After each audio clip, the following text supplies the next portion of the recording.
cosplaying empathy and why I believe so many white people do this. So I see a lot of white people here on TikTok, they're on LinkedIn, Facebook, any social media platform doing their anti-racism work. And some of them are doing this work in earnest.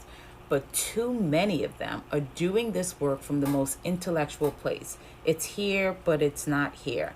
And the reason why I say that white people that are doing a lot of anti-racism work are doing it from the intellectual place and cosplaying empathy is because inside of whiteness, empathy is a liability.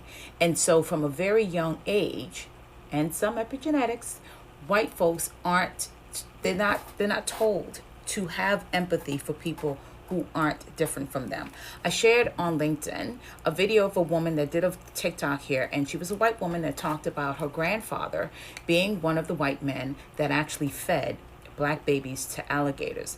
I, for a long time, thought this was just some made up stuff.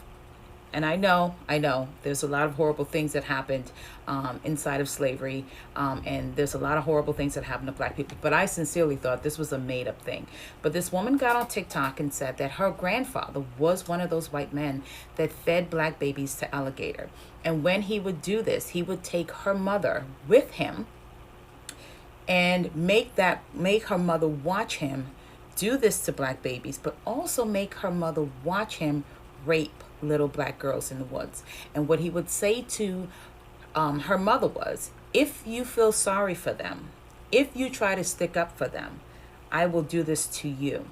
And when I see photos of lynchings, beyond the horror of seeing a body hanging from a tree, I'm looking at the white faces in those photos. And what I know is happening is the psychological conditioning of white people to erase from their humanity empathy, to feel sorry for the black body hanging in the tree. Because if they felt sorry for the black body hanging in the tree, that violence would visit them too. So a lot of white people don't have empathy, so they cosplay it. In the same way, a lot of religious people cosplay empathy. And ask me, how do I know that? Because I used to be a very religious person myself.